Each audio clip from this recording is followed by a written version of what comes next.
Tadi sudah ada yang habis mandi ya. Saya juga habis mandi ini. Panas. Mandi habis makan. Mungkin ada yang tidur tadi. Oke. Kita lanjut. Suara saya terdengar ya.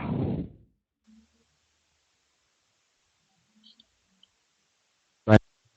Ini kemarin kita lanjutkan dulu yang web proxy ya. Web proxy kan sama sekali kemarin kita nggak bahas ya.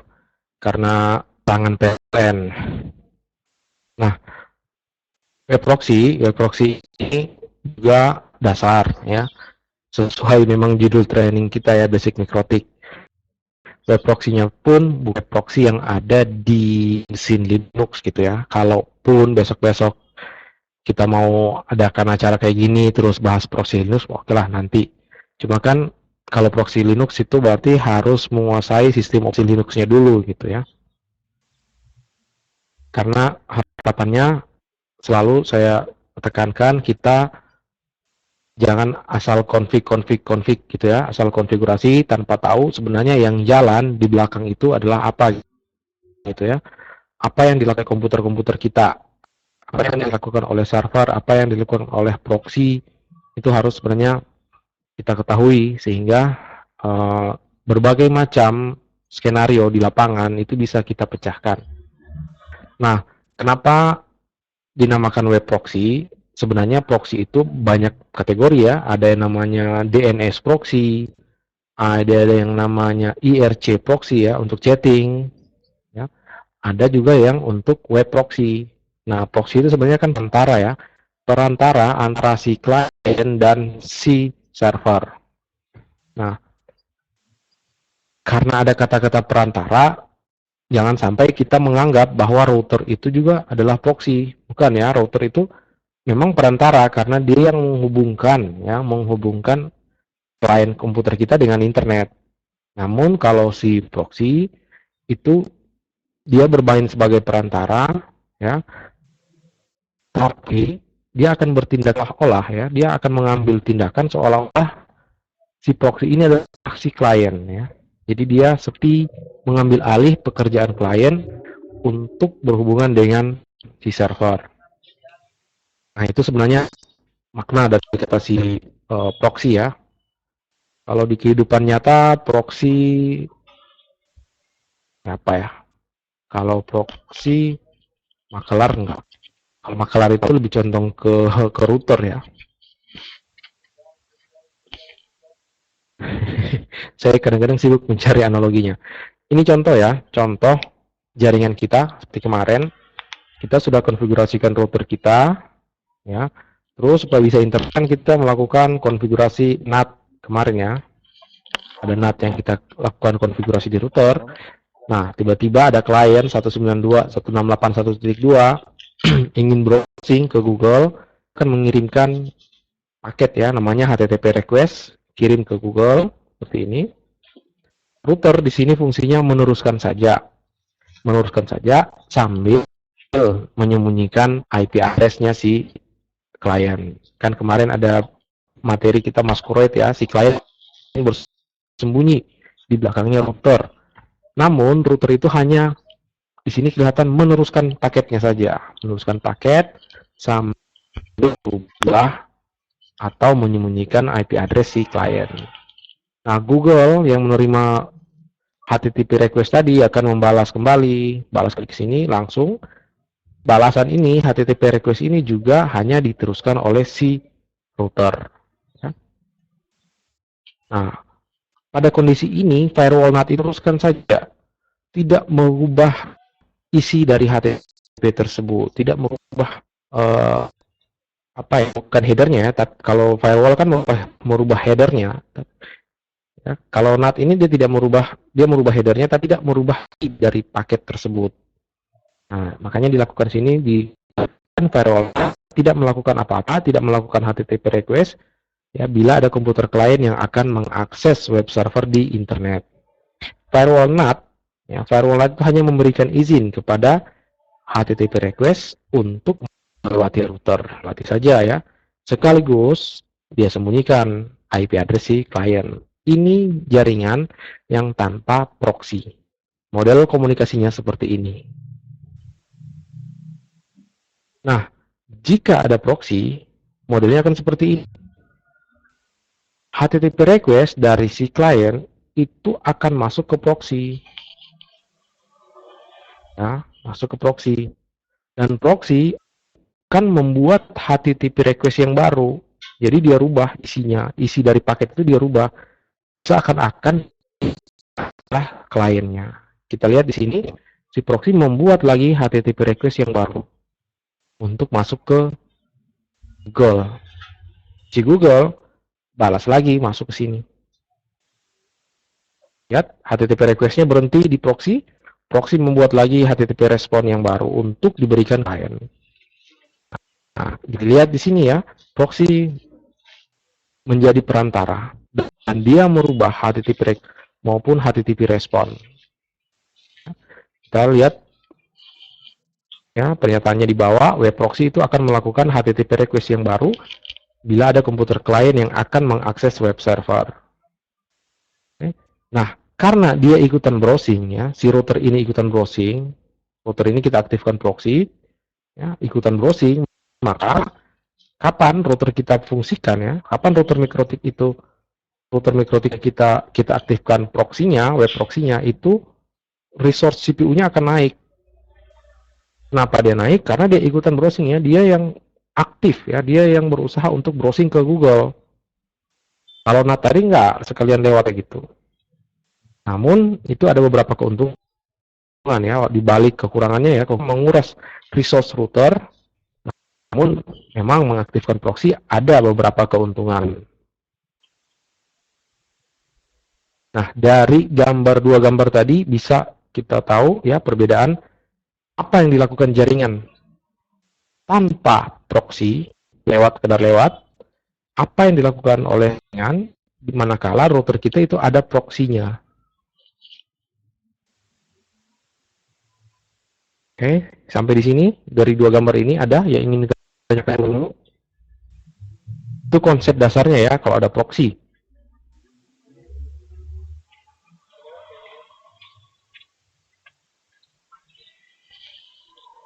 Saya pernah nguji orang mahasiswa ya, buat jaringan seperti ini, terus saya uji, apa bedanya NAT sama proxy?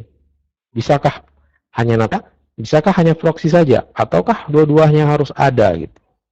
Nah, hubungan keduanya apa? Apa yang dilakukan oleh proxy? Apakah apa yang dilakukan oleh si NAT tadi ya?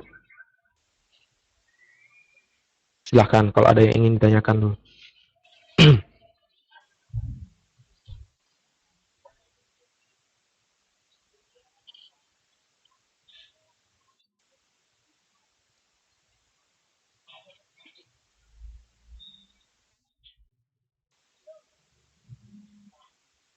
Lanjut ya.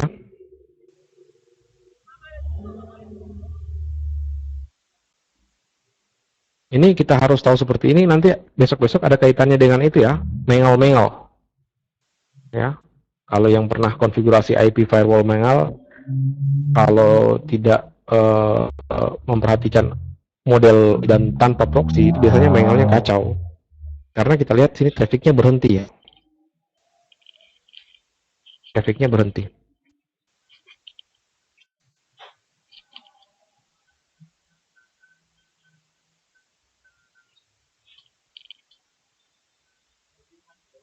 Nah, web proxy itu sebenarnya ya bisa melakukan atau menganalisa paket data HTTP dengan lebih detail. Nah, kalau kita pelajari kemarin itu kan ada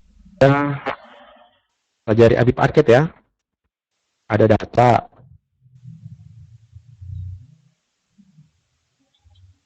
Terus data itu kita pelajari kemarin di temporary header ya,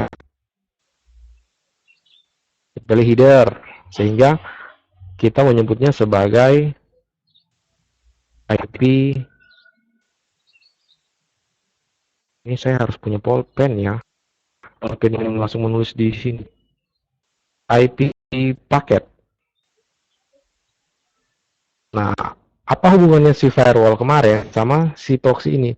Kalau firewall kemarin itu meriksa-meriksa header, ya kan? Firewall itu kerjanya memeriksa header, meriksa source address, destination address, protokol, destination port, ya, source port. Nah, kalau si proxy dia memeriksa, ya, yang ini isi dari data tersebut. Nah, isi dari data tersebut. Nah, kalau ini adalah web proxy, ya, kalau ini adalah web proxy, dia tentu akan bisa melihat bagaimana bentuk dari data web, ya. Data web itu kan HTTP, ya. Berarti dia bisa membedakan sintaks-sintaks HTML, ya. HTML kan itu yang diakses protokol HTTP gitu. Kalau kita browsing kan yang kita buka biasanya sintaks HTML. Nah, itu bedanya. Makanya ada beberapa literatur yang mengatakan bahwa proxy, web proxy itu firewall layer 7, ya, application firewall, karena dia bisa membaca isi dari data, ya, bisa membaca isi data dari sebuah paket. Nah, web proxy juga bisa membatasi karena dia bisa buka ini, ya, dia bisa membuka data ini. Web proxy akan mampu membatasi akses internet berdasarkan alamat WN7, ya, URL, berdasarkan ekstensi file, maupun berdasarkan sintaks-sintaks HTML. Nah, sintaks HTML itu ada yang get, ada yang post. Post itu kalau di HTML itu kapan kita buka web, terus kita ngisikan kolom-kolom, ya. Misalnya ada kolom username, ada kolom isikan sesuatu, terus kita klik submit, itu kategorinya kalau di bahasa HTML itu post, ya. Nah, firewall proxy bisa membatasi akses sampai ke situ. Orang bisa saja browsing, tapi pas ngisi kolom-kolom itu, klik submit, internetnya nggak jalan, keblokir misalnya, ya. Nah, itu tanda bahwa si proxy mampu, ya, sampai membuka isi dari data ini. Sintaks HTML mampu dia bedakan.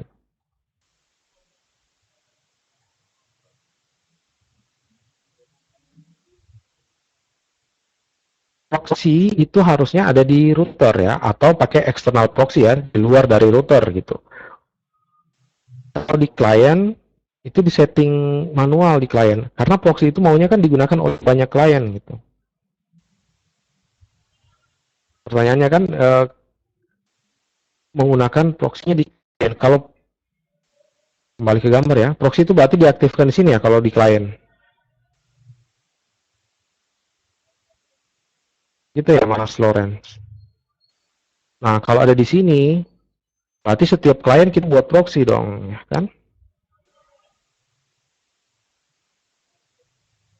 Bisa, nggak ada masalah sebenarnya.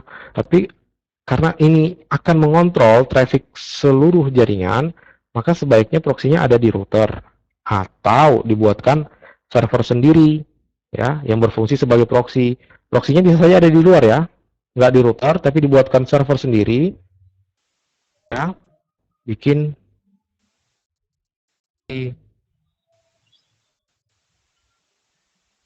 bahasanya, iya, iya kali ya, bahasanya bukan di klien, ya, tapi mungkin di belakang router, ya, gitu mungkin bahasanya. Kalau di luar, kalau ada di klien, kita masangnya proxy-nya, ya, proxy itu kalau kita masang, sebenarnya bebas, ya, mendesain jaringan itu kan kadang suka-sukanya, tapi sebenarnya ada pakem-pakem tertentu, atau ada sebaiknya tekniknya seperti ini. Kenapa? Supaya mudah dikendalikan, ya.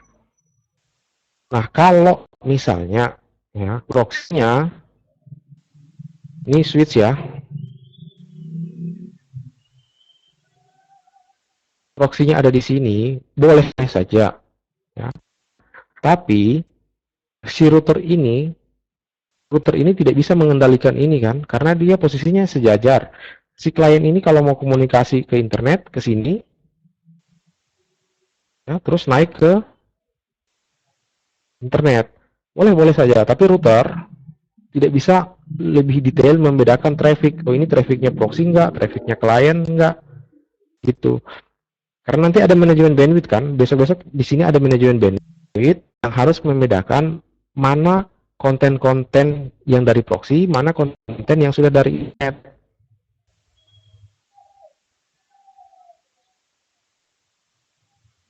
Nah, kalau yang umum ya kita masangnya di sini misalnya ya.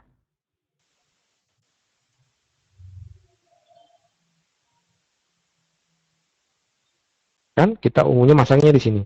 Dengan memasang proxy-nya ada di sini, router punya kuasa loh, punya kuasa. Misalnya ini ada switch, ada client 2 ya. Router itu bisa ngatur siapa yang harus ke proxy, siapa yang enggak. Contohnya ya, misalnya klien yang ini nggak usah dia lewat proxy, lurus-lurus aja ke internet kalau mau browsing. Tapi kalau klien yang ini mungkin harus ke proxy gitu, proxy dulu, mungkin mau dicatat ya, mau dicatat aktivitasnya, terus lanjut ke internet. Nah, kondisi ini kan router mempunyai kendali penuh terhadap traffic di jaringan.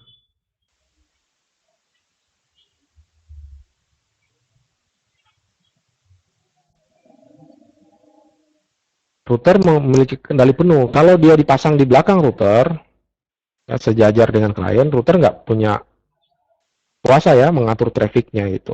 Kita kan ingin router punya kekuasaan yang tinggi untuk mengatur lalu lintas data. Nah, untuk proxy kalau di luar bisa pakai Windows pun bisa ya, macam-macam ya. Windows itu saya pernah dulu buat warnet pakai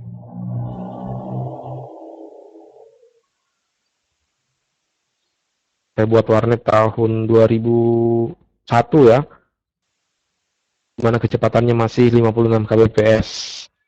Proxy-nya pakai WinGate sama WinProxy. Kalau di Linux kan ada Squid sama Luska kan, ada juga Handy Case ya. PC proxy ya benar. Saya mau pakai juga PC proxy. Macam-macam lah. Sesuai apa yang kita inginkan.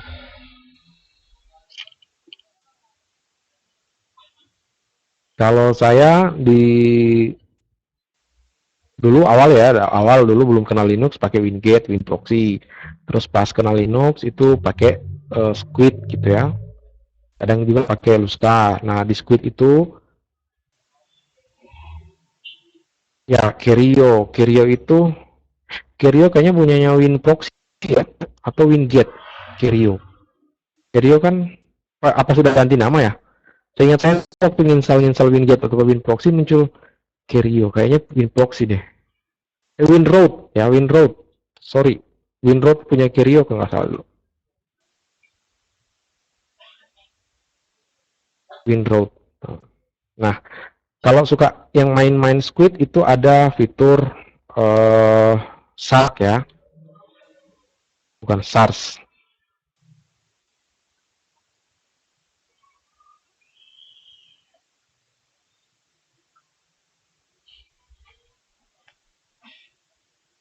Itu Shark bisa membuat tampilan grafis apa saja yang diakses oleh klien kita gitu.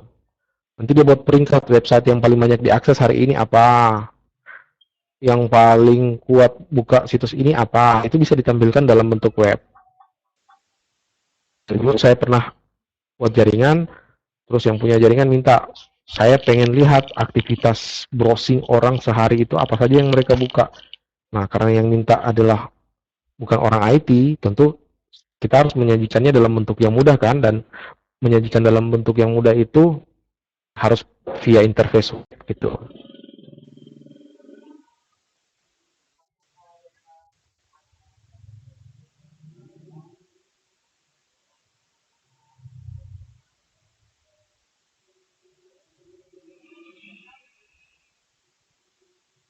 Nah, karena tadi, makanya tadi itu ada penjelasan proxy itu kan menguras resource router kita, kalaupun kita aktifkan di dalam router ya. Itu kenapa juga ya menguras router, karena dia kan berusaha untuk membuka dari isi dari data ini. Ibarat satpam ya. Kalau hanya geledah raba-raba itu security raba-raba kan nggak butuh tenaga yang ekstra gitu. Kalau bongkar tas ya, kayak di bandara mungkin sampai buka tas penumpang, bongkar gitu, mencari sesuatu barang-barang berbahaya, itu kan pasti menguras tenaga. Sama ya dengan proxy. Proxy itu kan membongkar isi ini ya, isi data ini, makanya dia menguras tenaga.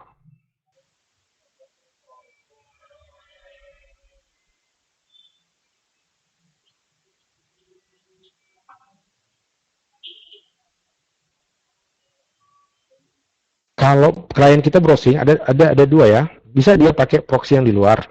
Ya, proxyfree.com memang di luar banyak proxy-proxy yang disediakan ya. Itu web proxy ya, tetap web proxy.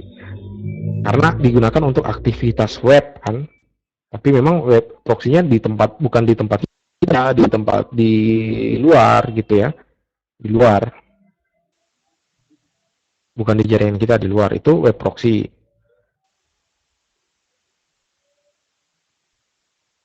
Bedakan nanti dengan SSH tunnel ya. SSH tunnel.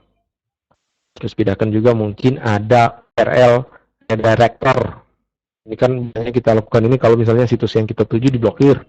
Kalau situs yang kita tuju diblokir, mungkin cari proxy lain atau mungkin cari URL director ya.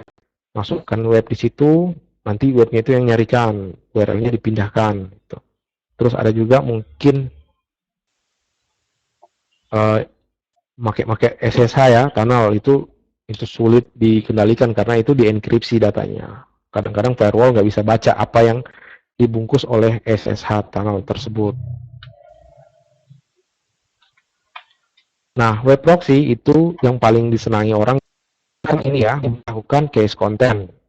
Case contentnya itu artinya apa-apa yang pernah dibuka, ya apa-apa yang pernah dibuka oleh klien itu akan disimpan oleh router. Hanya gambar-gambar, ya, script, file-file download itu akan disimpan oleh si proxy. Ya. Contoh misalnya, ya contoh, saya ambil contoh ya, bentar kan di file ini di server ini ada file x. Inilah, ya, bentar, gambar ya. Ada sebuah program file.exe gitu. Server ya. Terus klien ini ngedownload, minta ke proxy. Proxy, saya pengen download file tersebut. Proxy-nya nyari sini kan. Oh, dapat. Server berikan ke proxy. Nah, proxy berikan file tersebut ke klien ini yang meminta. Setelah diberikan, ternyata si proxy itu melakukan case content, dia simpan. Berarti disimpan. Apa yang disimpan? File tadi yang berhasil di-download. Simpan di hard disk-nya, ya, disimpan di hard disk si proxy. Kalau hard disk-nya di proxy, berarti hard disk mikrotik ya. Nah, tiba-tiba klien titik 2 ini, 1.2 ingin mendownload file yang sama. Dia juga minta, saya pengen dong download file yang sama tersebut. Nah, proxy melihat, wah, file ini kan sudah ada di hard disk saya gitu. Di web yang sama dan hard disk yang sama gitu ya. File yang sama ya. Nah, pada kondisi ini si proxy nggak ambil lagi ke internet. Dia berikan saja yang disimpan di hard disknya ke klien berikutnya. Sehingga untuk satu file yang sama, ya, proxy cukup sekali mengambilkan, walaupun ada beberapa orang yang menginginkan file tersebut. Itulah yang disebut dengan case content-nya. Namun punya keterbatasan ya. Banyak website itu yang nggak mau di cache gitu. Web proxy dari router mikrotik itu hanya mampu melakukan cache untuk konten statis. Kalaupun URL-nya statis, ya, terus kita downloadnya pakai IDM, terus kita buat banyak koneksi, itu proxy-nya router mikrotik juga nggak sanggup melakukan cache konten. Dia nggak sanggup simpan gitu. Jadi kalau mau dilihat web proxy dari router mikrotik masih kelemahan. Untuk keperluan sederhana masih boleh kita aktifkan, tapi kalau kita memang pengen betul-betul memaksimalkan penerapan proxy, mungkin sarannya jangan menggunakan proxy router mikrotik. Buat mungkin pakai Linux lah, pakai yang lain gitu. Karena ada beberapa kelemahan. Dia nggak bisa nge-cache URL statis. URL dinamis ya. Statis bisa. Hanya dapat melakukan cache terhadap konten statis. Contoh URL statis, misalnya gini. Bentar ya, saya ambil.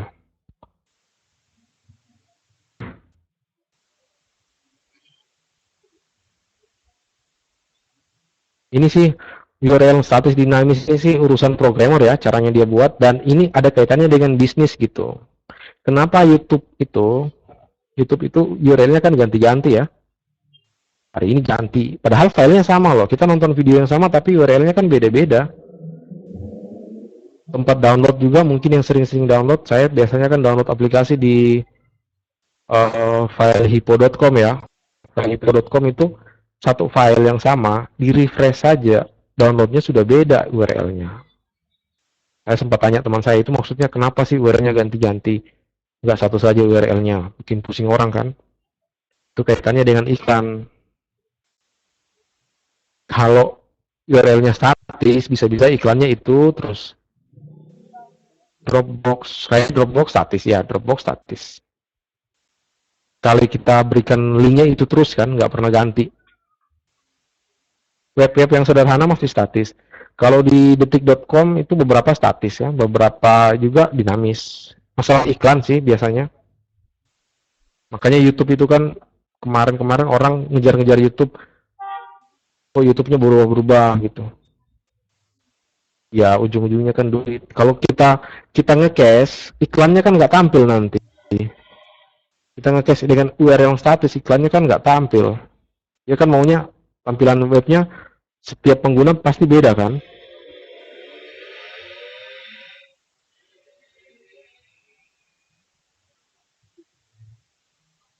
Modem modem fiber itu kayaknya nggak ada fitur proxy-nya ya. Tapi nggak tahu ya. Kalau saya yang di rumah saya buka-buka nggak ada fitur proxy. Kalau ada ya mungkin bisa diaktifkan ya. Dropbox ya, Dropbox betul, contoh Dropbox static. Gitu terus linknya. YouTube YouTube filehypo.com. Coba download file di file-file program ya.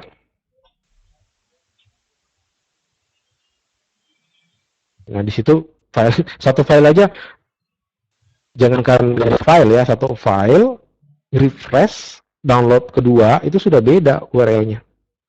Nah, HTTPS kalau untuk proxy, web proxy, untuk proxy mikrotik agak sulit untuk HTTPS. Nggak jalan gitu ya. Dengan apa namanya?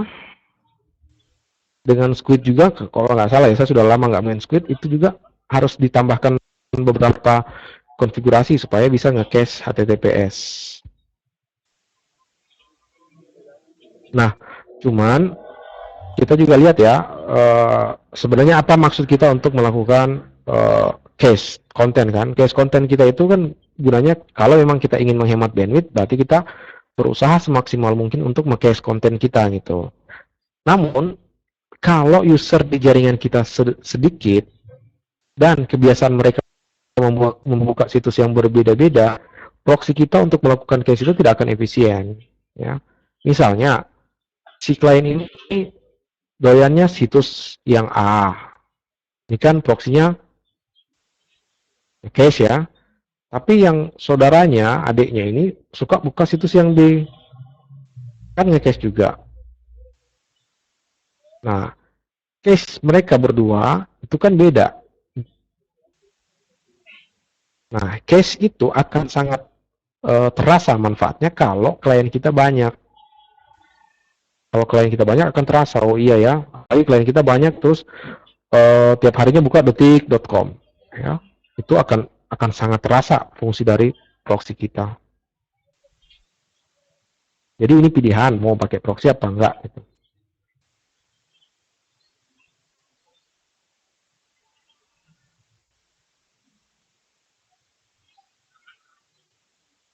Iya, masalahnya YouTube itu kan YouTube itu HTTPS.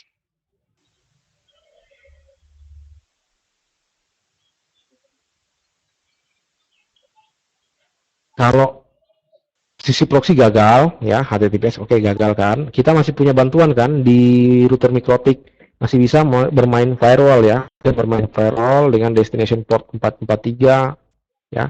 Kontennya .youtube.com. Jadi untuk kalau di lapangan kadang-kadang satu jurus kadang-kadang tidak bisa mematahkan para pencari bandwidth kan. Kadang-kadang ditambahkan lagi. Ya, kalau saya kadang-kadang kalau proxy-nya nggak mampu, manfaatkan lagi dengan firewall. Terus pertanyaannya, kalau bandwidth kita berkapasitas 1000 Mbps ya, kalau memang nggak ingin menghemat bandwidth lagi, kan kita ngejar-ngejar proxy kadang-kadang hanya untuk ini ya. Kalau bandwidthnya berlimpah kan nggak perlu. Tanya. Kecuali kita ingin satu ya, mau buat pembatasan akses. Ya memang akses HTTP ya, berarti kita harus pakai proxy kan. Kedua, atau kita mau catat. Nah, yang bisa mencatat aktivitas HTTP itu kan proxy. Misalnya, oke, bandwidth kita di kantor 100 Mbps ya, yang pakai 50, 60, artinya bandwidth berlimpah lah. Tiba-tiba bos bilang, saya mau ruangan itu dimonitoring dong, apa yang mereka buka. Terus saya mau ditampilkan tiap hari. Apa yang mereka buka. Nah, berarti kali ini kita butuh proxy untuk mencatat saja, bukan untuk melakukan case content. Karena bandwidth itu kan sudah 100 Mbps berlebih gitu ya.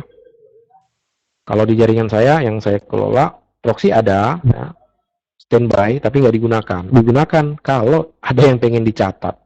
Siapa tahu ada yang nggak kerja di kantor, nah, kerjanya ini terus pengen dicatat saja gitu.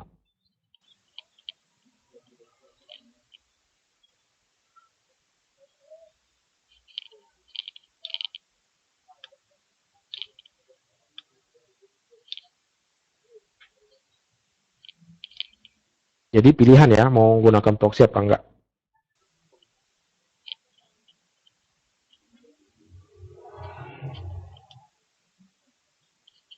Bagus, pakai buat catat gitu.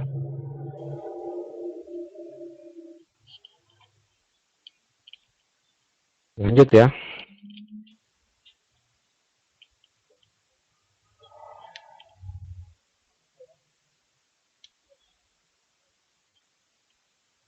Nah, untuk mengkonfigurasikan proxy ini cara internal proxy ya di router mikrotik ya, kita cukup mengaktifkan portnya karena dia sebuah aplikasi yang berjalan, tentu dia jalan masuk data. Misalnya umumnya portnya kalau bukan 8080 3128 atau 80. Terus kita juga harus mengkonfigurasikan case administrator ya. Case administrator ini biasanya email ya atau kontak person dari si pemilik jaringan. Case administrator muncul bila mana terjadi pemblokiran jaringan kan. Nah, case on disk opsi ini kita bisa pakai kalau kita ingin menyimpan case content ke dalam hard disk ya, dalam hard disk router mikrotik gitu. Hard disknya bisa memorinya router ya, chipnya dalam router yang berfungsi hard disk, atau kita bisa pasang flash disk kalau mau gitu. Dan ada router-router yang punya port USB ya. Nah, konfigurasinya mungkin seperti ini. Ini yang penting. Kalaupun di jaringan kita itu punya parent proxy, mungkin kita bisa isi yang lain lagi. Nah, ini ada maksimal cache size, artinya berapa ukuran hard disk yang digunakan untuk menyimpan cache kontennya tadi. Nah, berapa ukuran hard disk yang kita akan gunakan. Itu kita lihat-lihat juga hard disk router kita gitu ya. Nah, terus ada maksimal object size. Nah, berapa ukuran maksimal dari sebuah objek yang akan disimpan, yang mau disimpan gitu. Contoh di sini 2 mega ya. Bila mana ada ukuran objek yang lebih dari 2 mega itu tidak akan di cache gitu. di bawah 1 mega, 2 mega, 2 megabyte ya, dan megabit ya, megabyte itu akan di cache. Di atas 2 megabyte tidak akan di cache lagi.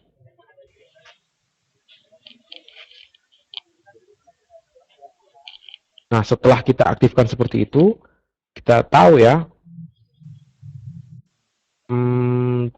paket HTTP itu punya parameter satu, destination port 80. Dia kan ingin menuju web server yang ada di internet untuk menuju pintu 80. Nah, paket data ya, paket data HTTP itu kan paket data yang destination portnya 80. Artinya ya. Nah, itu kita harus belokkan dia untuk masuk di proxy. Contohnya, kalau misalnya proxy-nya menggunakan portnya di sini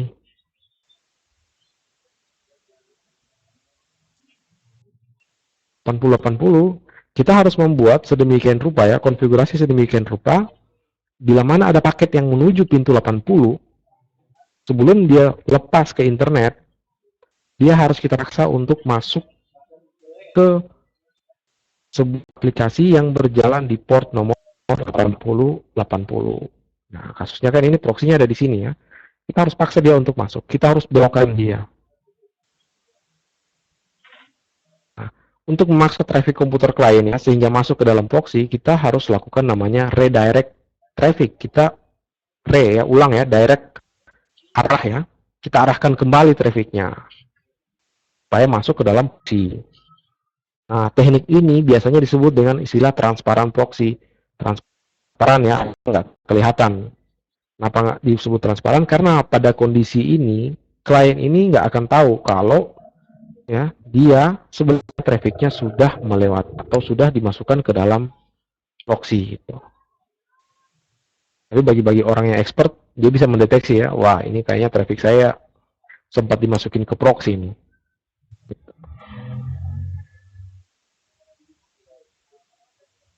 Nah, itu namanya redirect traffic. Nah, teknik ini biasanya disebut dengan transparan proxy. Langsung dibelokkan. Konfigurasi untuk membelokkan ini bukan di proxy, tapi di firewall NAT. Chain-nya kembali berbeda ya, DST NAT. Action-nya redirect, memindahkan, mengarahkan kembali.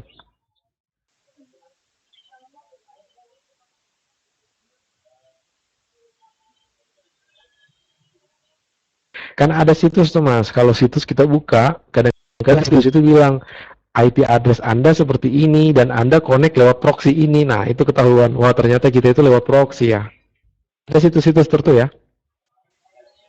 Dia ngecatat IP kita.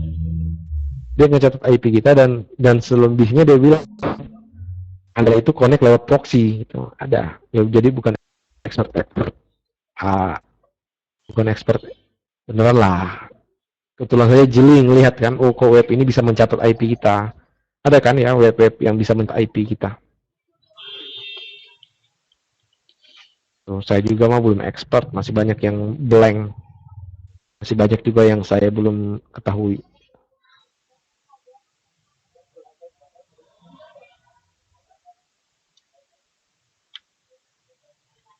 Nah, konfigurasinya seperti ini, DST NAT ya. Nah, ini kan pasti muncul lagi pertanyaan nih. Ini kenapa DST NAT ya? Kenapa bukan SRC NAT? Kemarin kalau di Corate pakai SRC NAT. Kalau ini kok kenapa pakai DST NAT ya? Nantilah di intermediate ya. Kita belajar lebih lanjut lagi gitu. Kalau di basic ini ya sekedar konfigurasi saja dulu lah ya. Nah, protokol TCP destination port 80. Dari dua parameter ini kan sudah ketahuan bahwa si firewall ingin menjerat atau ingin menangkap traffic HTTP, paket HTTP ya, karena ternyata yang dia ingin tangkap adalah paket dengan header protokolnya TCP, destination portnya 80 ya. Nah, kalau ketemu, firewall itu ketemu dengan paket dengan destination port 80, paket itu akan dibelokkan ke port 8080 ini ya. Dan 8080 ini adalah port yang kita konfigurasikan pada proxy tadi.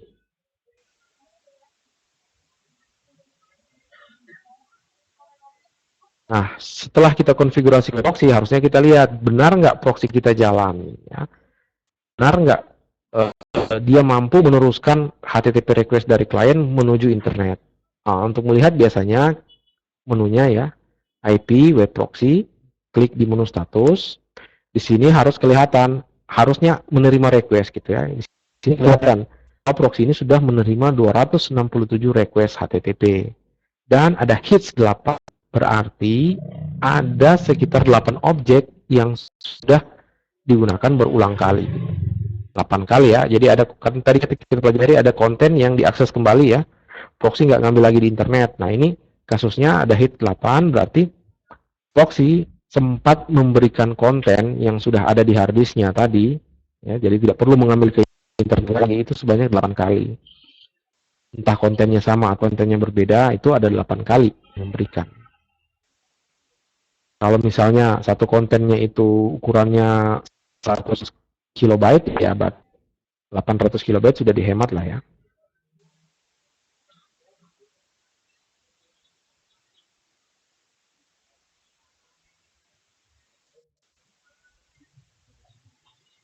Nah, sisi chase kontennya, kalau kita mau lihat di menu IP, web proxy, cache konten, modelnya seperti ini.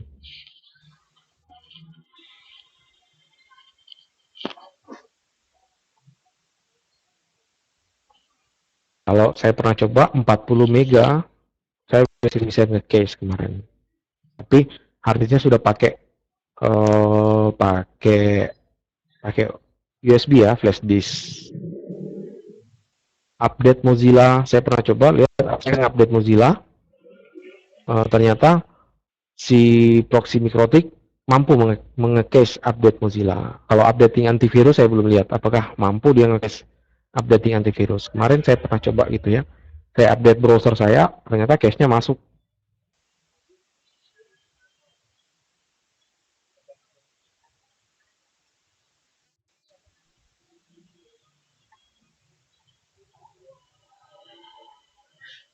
Nah, ini biasa yang terjadi kalau kita nge-set proxy itu harus hati-hati, harus akses kontrolnya kita perhatikan. Kenapa? Karena kalau tidak kita perhatikan akses kontrol, nanti akan terjadi apa yang namanya open proxy. Open proxy itu terjadi manakala orang di luar jaringan kita itu ikut menggunakan proxy kita. Jadi ada orang illegal user sini, ya, dia gunakan proxy kita untuk browsing ke tempat lain. Kalau dia bikin kejahatan, berarti kita yang tertuduh, gitu ya. Karena kita yang punya router kan, kita yang punya proxy. Namun, kalaupun kita sengaja pengen membuat open proxy bisa ya. Saya sempat bertanya-tanya, kok banyak orang bikin open proxy. Ada yang jualan open proxy ya, dia jualan, memang proxy-nya sengaja dia buat untuk digunakan orang lain. Tapi ada juga proxy sengaja dibuka untuk menyadap data-data kita. Jadi kita masuk ke situ, traffic kita kan sudah lewat ke dia, jadi dia bisa saja melakukan sniping ya, ke data yang kita kirimkan proxy ini. Nah, open proxy tadi ya memungkinkan orang lain menggunakan proxy kita secara ilegal. Nanti kejadiannya kita nggak browsing, kok bandwidthnya habis gitu. Padahal ada orang lain yang sedang browsing. Nah, untuk mencegah terjadinya open proxy, kita harus lakukan konfigurasi akses kontrol. Ini di script juga kan seperti ini ya, di proxy Linux juga seperti ini kan. Kita masang baris-baris, ini juga sama seperti firewall. Source address-nya 192.168.1.0/24, ya benar. Kalau di proxy ACL kan, pakai deny, allow, ACL. Nah, actionnya allow dulu, terus yang ini di luar jaringan kita harusnya actionnya tolak. Nah, sama ya urutannya kayak ini buat, tapi ingat juga berurutan ya. Menunya ini akses, melalui tombol akses dibuat, harusnya berurutan, dan urutannya harus seperti ini. Yang diizinkan dulu di atas, karena nanti router Mikrotik akan mengeksekusinya dari atas ke bawah, top to bottom.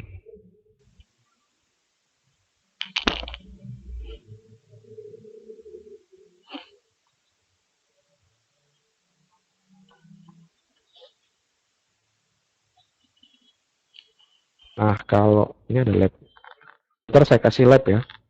Saya kasih lab hasil konfigurasinya, kirim ke email. Yang pertama kirim dan benar, saya kirim buku gitu. Kitab 2. Ada 3 eksemplar di sini. Itulah kuisnya.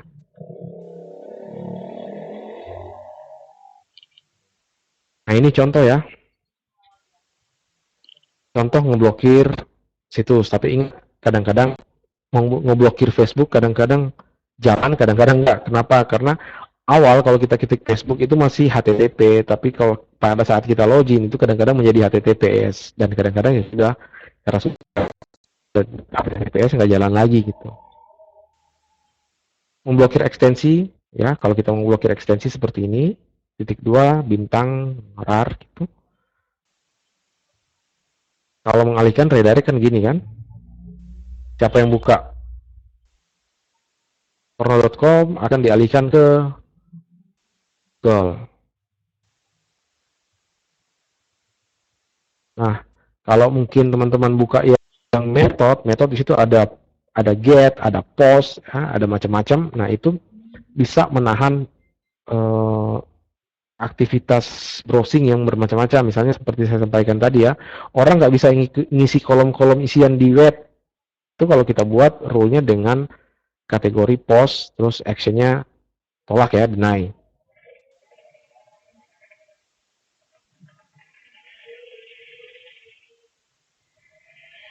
Oke, ini contohnya dari atas ke bawah, yang 00 paling bawah ya.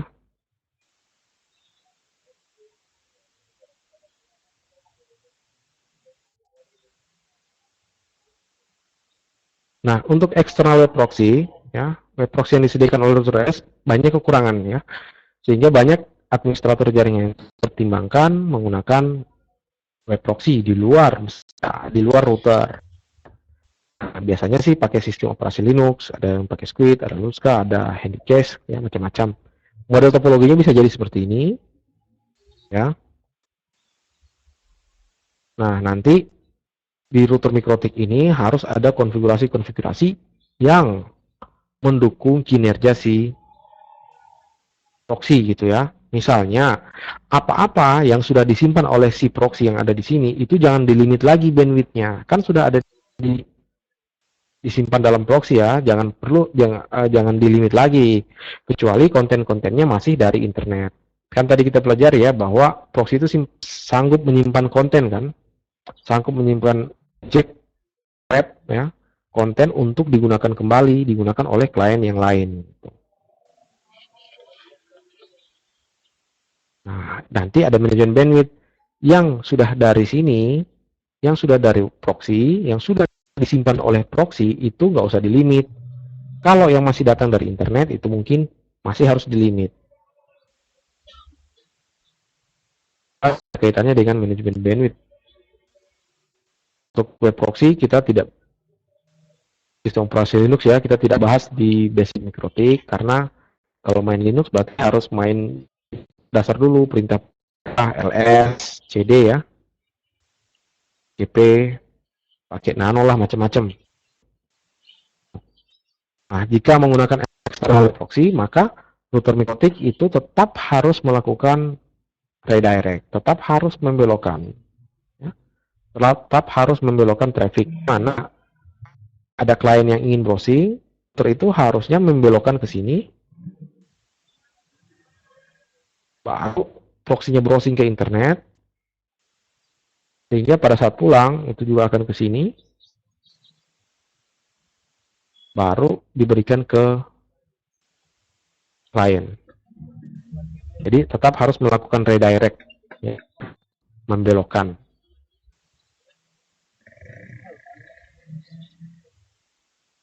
Nah, untuk perintahnya kalau membelokkan itu tentunya seperti ini ya. Firewall actionnya sebenarnya sama ya. Source address ini adalah si klien, IP address klien ini. Protokol TCP destination port 80 adalah paket ya, penanda paket untuk paket-paket browsing kan. Destination port 80 itu browsing ya. Actionnya bukan direct, Kali ini actionnya bukan redirect, tapi actionnya adalah DST-NAT. Dibelokkan ke mana? DST-NAT itu dibelokkan ke address 10.30.32. 10.30.32 ini adalah IP address si proxy. Nah, dibelokkan ke 10.32 dan harus masuk ke port nomor 80. Itu berarti proxy ini juga bekerja di port nomor 80 ya. Nah, bedanya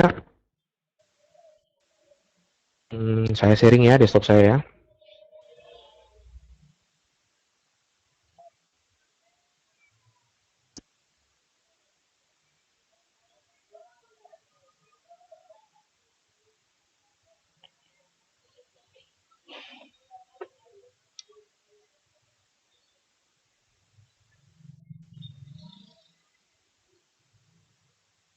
Nah, pada saat ya, kalau misalnya lihat tampilan Winbox DST-NAT ya, kita sudah pilih chainnya DST-NAT ya. Tadi pertanyaannya kan bedanya action DST-NAT sama action redirect. Redirect itu hanya mampu memindahkan atau mengalihkan paket itu untuk tetap masuk ke dirinya sendiri gitu ya, dirinya sendiri. Kalau kita lihat di sini,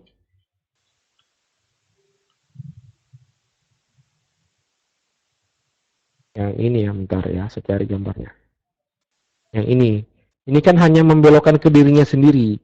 Kalau hanya membelokkan ke dirinya sendiri, ya, nggak hanya proxy ya, nggak hanya proxy. Kapan-kapan kita ketemu kasus bahwa kita harus membelokkan sebuah traffic untuk masuk ke port yang lain gitu. Kalau dia masuk ke port 1000, saya harus masukkan dia ke port 5000 gitu. Mungkin di 5000 itu ada aplikasi lain ya. Jadi konfigurasi seperti ini jangan kita hafal, tapi kita pahami bahwa redirect itu bisa mengalihkan traffic, tapi hanya mengalihkan ke dirinya sendiri. Contohnya, yang mau masuk port nomor 80 dialihkan ke port 8080.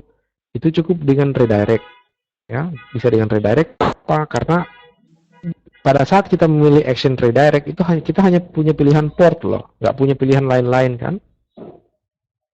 Sehingga pada saat kita ingin melakukan konfigurasi seperti tadi dengan proxy yang ada di tempat lain, ya, mana labnya tadi. Nah, proxy tempat lain, kita pengen ngisi IP yang ini, kita pasti bingung ya. Kita pasti bingung ngisi IP 10.10.32 ini di mana. Karena kalau pakai action redirect nggak ada pilihannya. Jadi action redirect hanya bisa mengalihkan ke dirinya sendiri. Mungkin untuk port yang berbeda. Namun kalau kita menggunakan DST-NAT, kita perhatikan DST-NAT, kita punya pilihan sini to address. Bebas kita mau belokkan kemana. Membelokkan keluar jaringan bisa ya, hanya di dalam jaringan kita bisa belokkan. Kayak misalnya ada traffic seperti ini, terus saya mau lempar ke proxy teman warnet saya, mungkin pakai proxy-nya sama-sama gitu ya, bisa saja isi macam-macam di sini. Nggak harus IP di jaringan kita gitu. Karena intinya DST-NAT sebenarnya mengalihkan tujuan ya, DST kan, destination, mengalihkan tujuan yang harusnya di sini kita belokkan.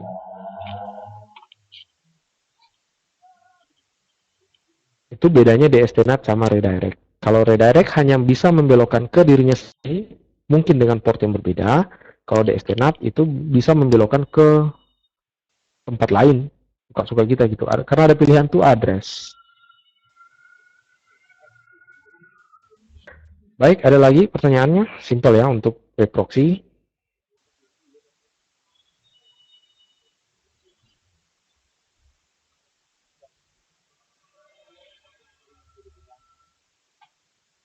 Untuk basic gitu. Silakan kalau masih ada yang ingin ditanya. Kita masih punya setengah jam ke depan. Tinggal hotspot server seperti mudah ya, nggak terlalu sulit kan.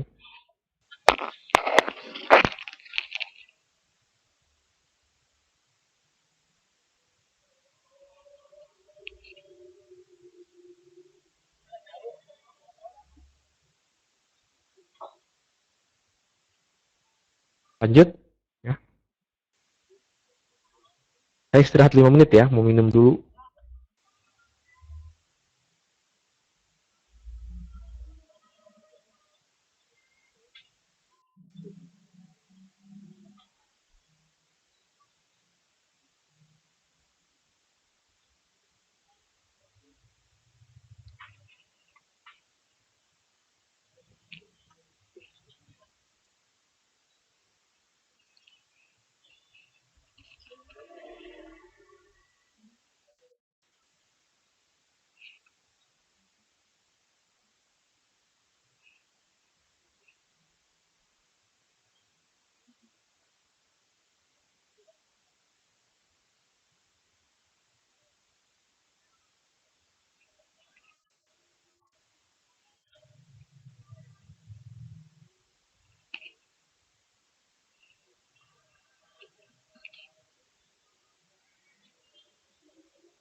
Pertanyaannya ya, yang ini ya, waduh, ada yang kena drop dari PLN.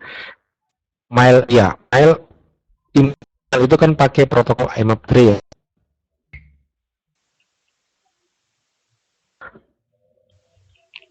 Kalau nggak salah, waktu saya gunakan si WinGet dulu, itu dia tidak hanya melayani traffic 80 ya. Dia tidak hanya melayani traffic 80. Traffic mail ya, traffic mail itu bisa juga dihandle ya oleh si WinGet kalau nggak salah ya, karena pilihannya pada saat itu saya buka konfigurasinya nggak hanya satu gitu, banyak yang dihandle oleh proxy-nya dia gitu. Itu artinya bisa ya, bisa dihandle. Tapi tidak semua proxy kan bisa seperti itu. Kalau yang benar-benar murni, ya murni HTTP, nggak akan bisa memproses traffic selain bukan HTTP seperti IMAP ya. Nah, kalau si WinGet kemarin saya perhatikan mungkin bisa. Saya ingat, kalau bukan IMAP berarti ada protokol lain ya selain HTTP. Selain HTTP bisa. Nah, bisa kalau pakai WinGet. Kalau proxy MikroTik belum pernah coba. Saya kalau proxy Linux pun saya belum pernah coba. Ingat saya pernah pakai WinGet bisa. Bisa ya. Selain IMAP apa ya? Banyak ya kayaknya di proxy WinGet itu. Saya rasa untuk Windows lumayan bagus, sayangnya nggak free. Bayar kan softwarenya.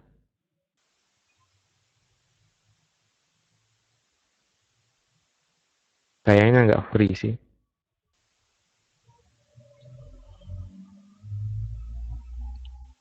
Nah, bisa kasih contoh redirect ke proxy lain yang nggak satu jaringan ya. Itu address-nya diisi IP address lain saja gitu. Misalnya, ini kan DSTNAT ya, DSTNAT, IP address kliennya kan tadi seperti ini ya.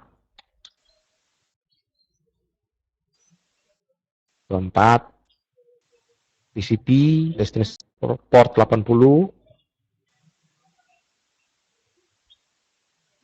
ya. Actionnya kita DSTNAT. Jam DSTNAT ya. Nah, itu addressnya terserah proxy-nya ada di mana.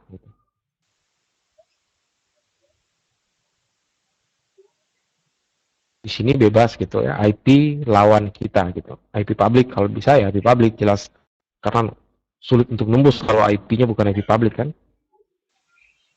Nah, misalnya kita buat warnet, terus pengen pakai proxy luar, siapa tahu pengen proxy luar ya. Website-website tertentu kan bisa saja kita gunakan ke proxy luar. Nah,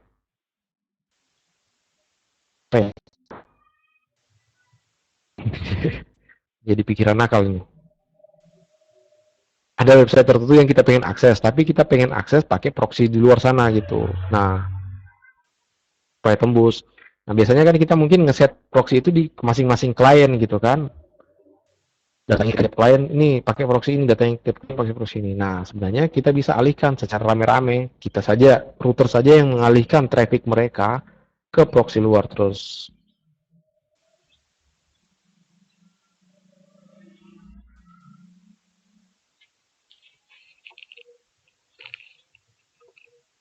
OpenVPN berarti ada interface-nya ya.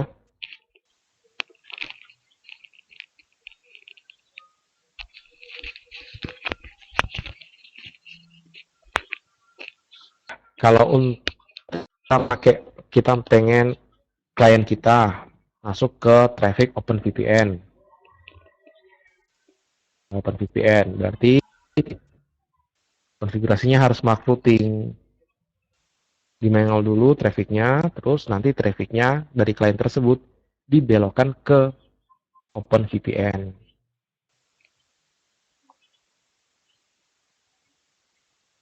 Itu marketing ya, belok. Materinya biasanya ke marketing. Kita mark dulu, terus trafficnya kita alihkan namanya sebenarnya policy based route ya. Kita punya akses VPN, kita punya akses internet normal.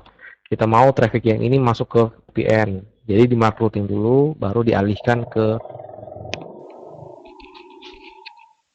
interface OpenVPN tadi. Jadi lewatnya beda jalurnya gitu.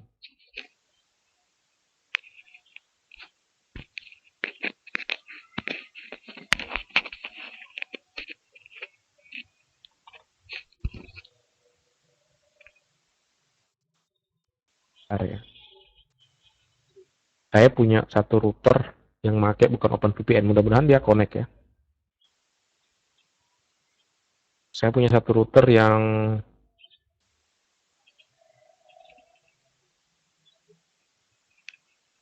make koneksi yang model seperti itu.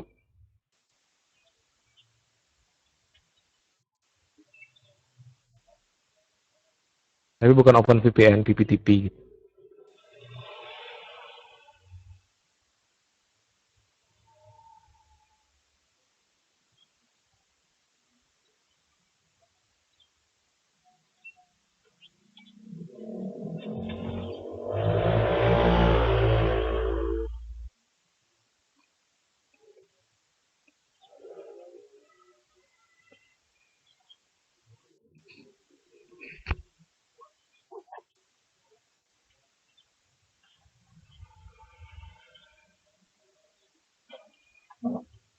Nah,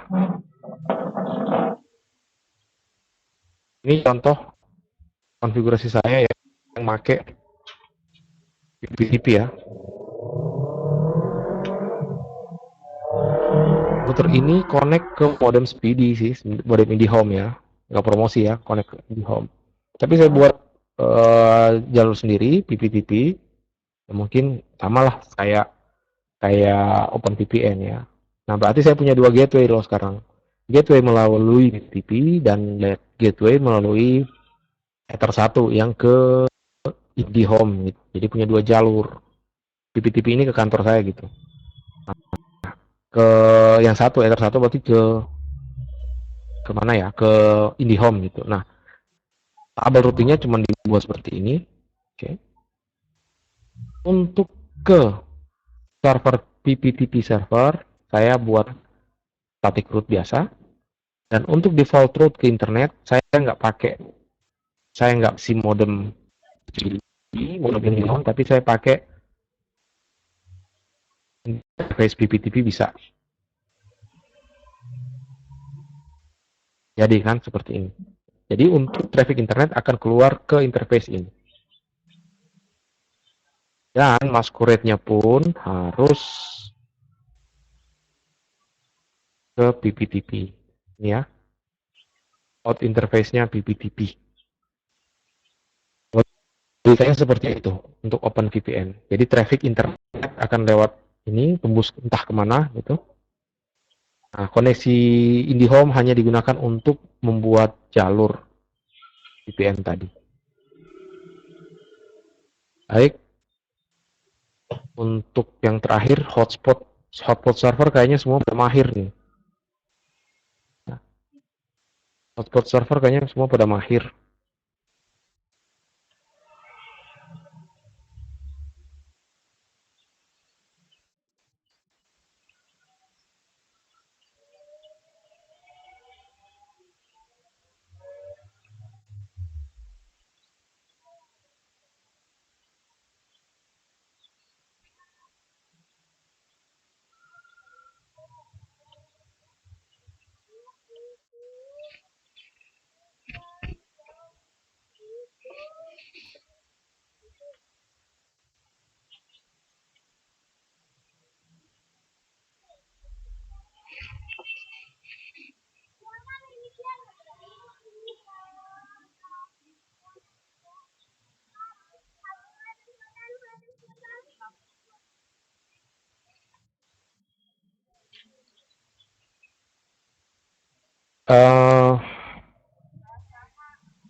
Benar ya, benar memang bahwa PPTP pasti akan menurunkan bandwidth kita. Kenapa? Karena PPTP kan akan melakukan enkripsi, berarti data kita, paket kita akan dibungkus lagi. Nah, bungkusannya itu macam-macam sih, ada yang enkripsinya sekian bit ya, sekian bit, terus ada yang mungkin lupa ya 64, 128 ya. gitu. Semakin tinggi enkripsinya berarti kan semakin aman, ya. Semakin tinggi enkripsinya kan berarti semakin aman. Namun semakin berat.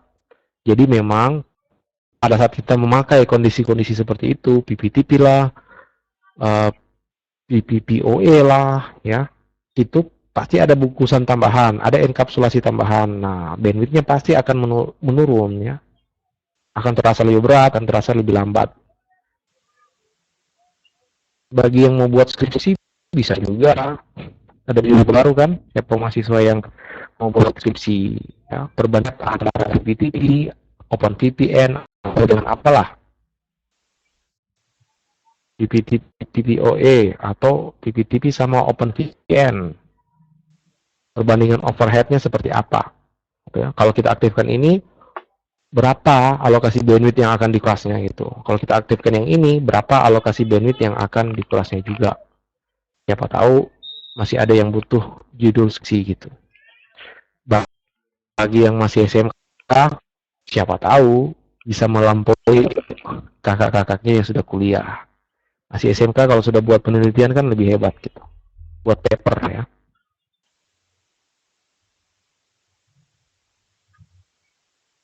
Nah, SMK ada skripsi juga. Oh, mantap kan? Bisa buat ya dekat tugas akhir ya, biasanya kan karya ilmiah gitu. Nah, berarti kan bisa melakukan perbandingan itu sehingga ada hasil penelitian loh.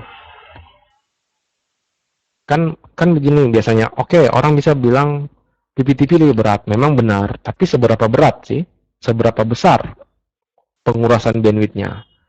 OpenVPN memang katanya pokoknya yang semua ya, kan ini kita kembali lagi ya, kita ini kan ilmu eksak ya, eksakta gitu.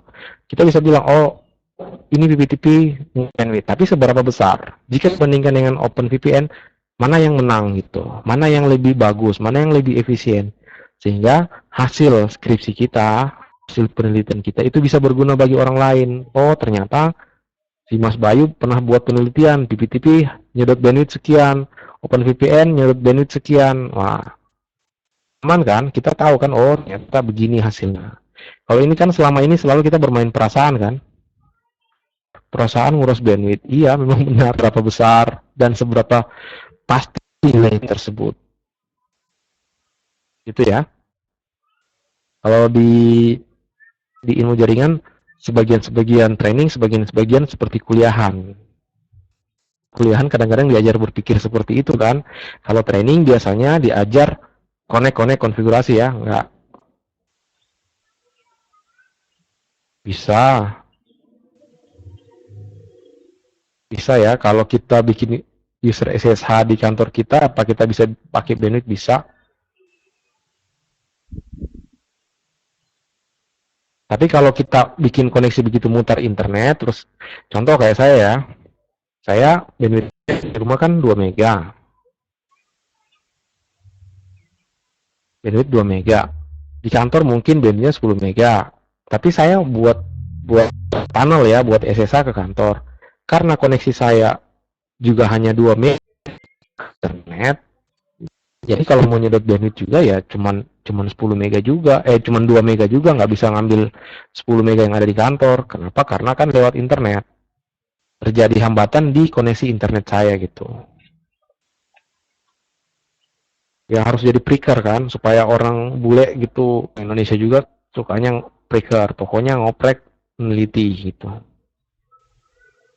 Siapa tahu dari hasil meneliti seperti itu ya, apa gunanya sih kita belajar meneliti seperti itu?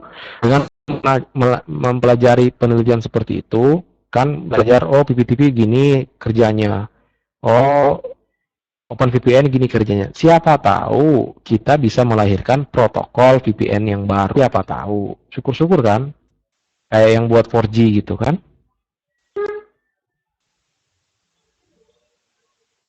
Pasti kan dia ngoprek yang 3G kan? Oh ngoprek 3G, 3G kelemahan ini. Oke deh, saya buatin nanti yang 4G LTE kan? Nah itu sih sebenarnya maksudnya dari kita ngoprek yang kayak gitu.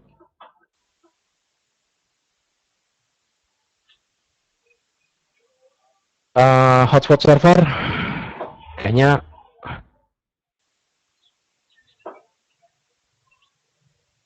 Sederhana ya.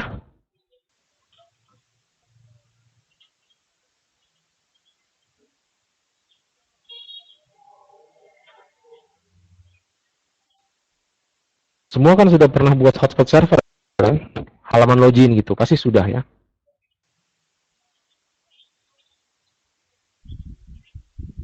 Kalau sudah, mungkin kita diskusi saja gitu. Kalau sudah, soalnya saya lihat semua pada userman ya. Userman gini. Kalau di sini nggak pakai userman sih, pakai user biasa kan masih dasar ya, dasar. Masih dasar. Mas jadi belum pernah buat hotspot login ya.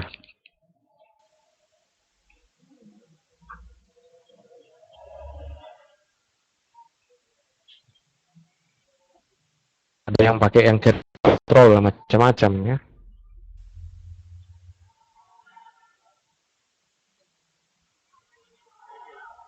Bisa sih bisa ya kita menggunakan user manager di RB951 tapi ya ketahanannya ya, ketahanannya. Nah, jadi belum banyak main di extra holo Debian. Nah, mantap.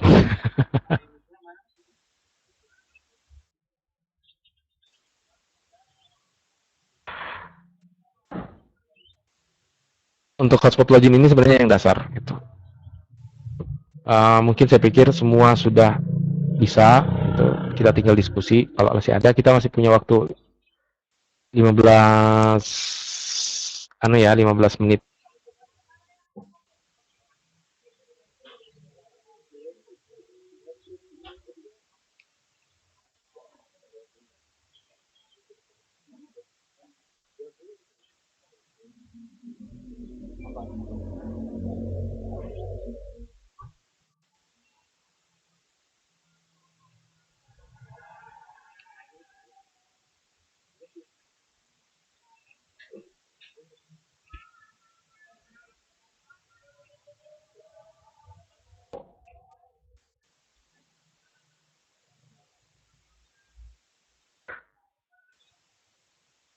Cloud Core router di CCR saya belum pernah aktifkan.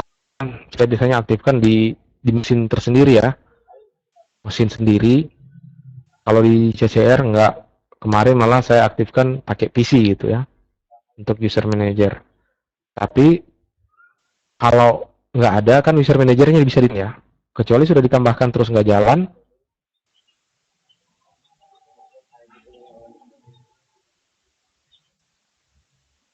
Nah, pertanyaannya bisa nggak halaman loginnya berbeda? Bisa ya, bisa. Halaman loginnya bisa berbeda.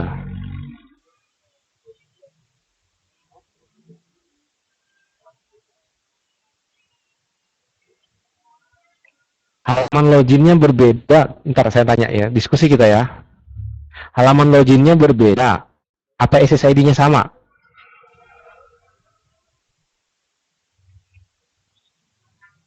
SSID-nya sama atau SSID-nya berbeda?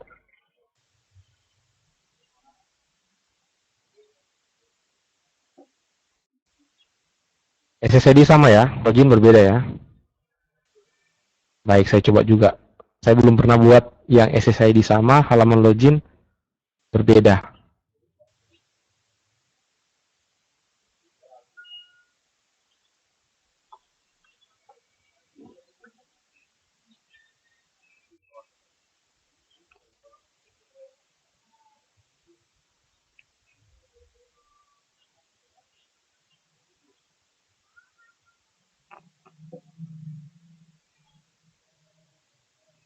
Nah, harusnya besok-besok nggak hanya saya saja yang bawa materi gitu. Siapa tahu ada yang punya sesuatu ya, yang punya yang bisa di-share gitu.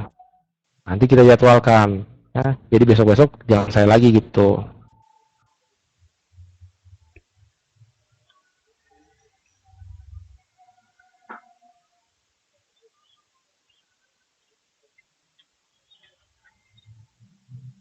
Klien si admin login ke klien ya. Saya buka mic-nya, saya buka supaya bisa ngomong kalau misalnya mau ngomong.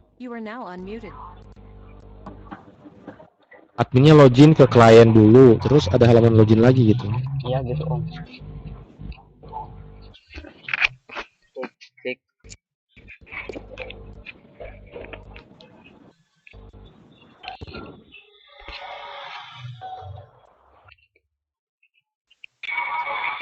Ini ada kuis.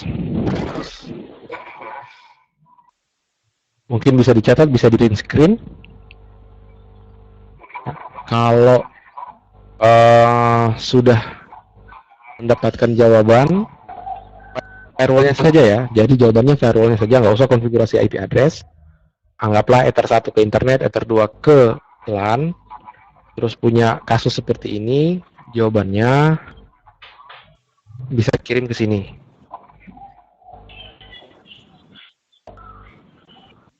Tiga pengirim pertama dan benar, saya kirimin buku ya, Nikoti Kungfu Kitab 2, satu orang satu.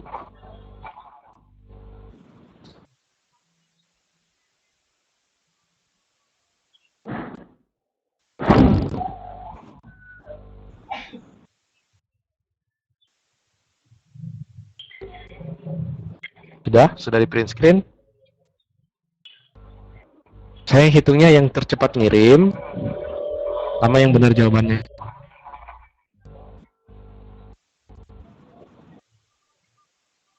Soalnya semua ya, ini kan soalnya soal cerita sih ya. Anda bekerja pada suatu kantor, kantor tersebut memiliki kompleks perumahan, jadi kantornya ada, sebenarnya harusnya yang expert jangan ngikutan nih. Buat teman-teman yang pemula saja dulu sebenarnya ya. Yang ada kantor punya perumahan, jadi ada komputer yang di kantor dan ada komputer yang di rumah. Ya, aturlah akses internet sehingga komputer kantor itu hanya bisa digunakan internetnya ya pada hari kerja dan jam kerja. Terus diatur kalau kantor tidak menggunakan internet, kalau pegawainya pulang, komputer-komputer yang ada di kompleks perumahan baru bisa menggunakan akses internet. Tentunya hanya di luar jam kerja dan di luar hari kerja. Dan pastikan bahwa tidak ada komputer lain yang menggunakan akses internet. Jawabannya dalam bentuk skrip ya, dalam bentuk skrip, terus dikirimkan ke email di bawah.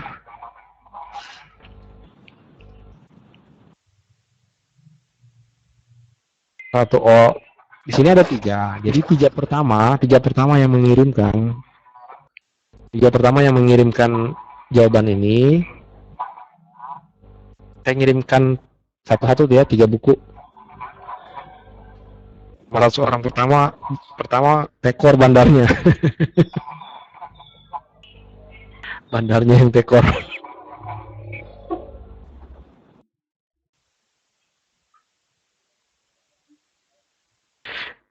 Nanti misalnya bulan depan ada router lah. Tadi saya nanya di manajemen bisa nggak kasih router, jangan dulu katanya Pak. Ntar minggu depan, bulan depan baru ngasih router. Jadi minggu depan salah kuisnya berhadiah router. Amin. Tapi bukan CCR ya. Kalau CCR tekor lagi bandarnya. Versi Java. Cek.